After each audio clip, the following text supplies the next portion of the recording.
Now let's look at Nigeria. The country is bracing for protests. There are 3 days to go. Thousands are expected to take to the streets on Thursday, on August 1st. The protest is against a number of issues like inflation, which has crossed 34%. It's at a 28-year high. 34% inflation. There's a cost of living crisis in Nigeria, rising poverty, hunger and unemployment. People are facing a number of problems and they've decided to voice their frustrations on August 1st. The protests will last for at least 10 days, at least that's the plan. They're being organized online using the hashtag #EndBadGovernance.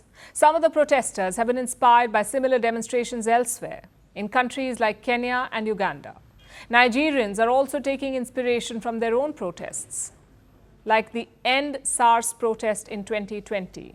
But this time, there doesn't seem to be a clear goal in mind. This is like an umbrella protest against everything going wrong and the people responsible for the mess.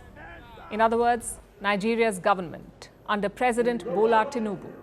The powers that be are afraid. They're doing everything to dissuade the protesters. We told you what happened last week, how Nigeria's police and army issued warnings, and how the government decided to raise the minimum wage. But those measures did not work. The protests were not called off. So the government decided to roll out more incentives. On Friday, they advertised job vacancies at the Nigerian National Petroleum Company. This is the state-run oil company. It announced vacancies on the social media platform X after nearly a decade. You can imagine how excited some job seekers were, especially considering Nigeria's economic situation. There was so much traffic that the oil company's website crashed. So that was one move to stop the protests. Nigeria has also revived a youth investment fund. It will disburse about $70 million to young entrepreneurs. So those were some more carrots. But the government is also using the stick. It cannot ban the protests outright, so it's trying to make things difficult by asking prospective protesters to register themselves with the police.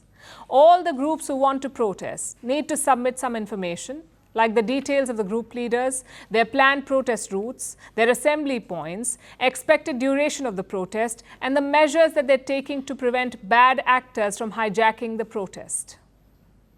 That is a lot of paperwork, and it seems the onus of stopping goons has been shifted. The government's goal is quite clear here, to exhaust the protesters even before they begin. The Nigerian government is pulling out all the stops. Officials from every rung of the government have called for calm. They want the people to give the government more time. Religious groups have also been pressed into action. Some even met President Bola Tinubu, and then they began opposing the protests. The result is this: Nigeria is even more divided. Most protesters want to demonstrate peacefully, but there are also many who do not want to join them because they fear the negative consequences, like possible looting, destruction of public property, violence and police brutality. The Nigerian government has been highlighting all these risks. So what will be the result on August 1st? Will the protests manage to stay peaceful, or will anarchy be unleashed? We'll be tracking this for you.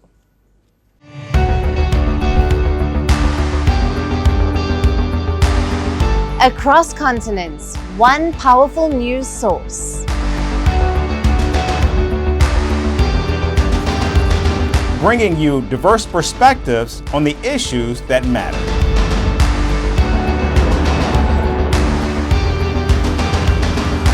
We go beyond the boundaries to give you that little extra about every sporting moment.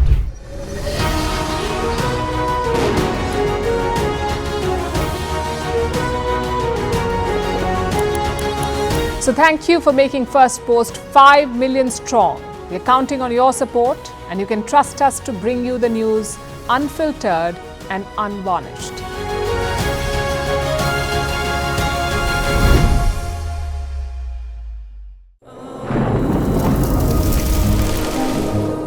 Climate change is on our doorstep. It's time for a revolution to take root. And it starts with 1.4 billion Indians.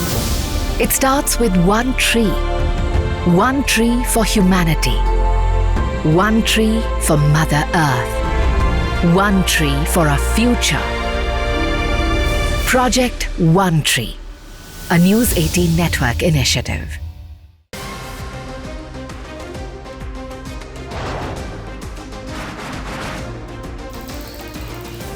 On this today, the T20 World Cup bandwagon has moved across to the West Indies. What can we expect from this?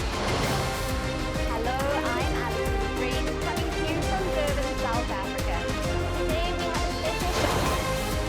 Start with a report on India's shifting nuclear posture. The first time since India officially became a nuclear power.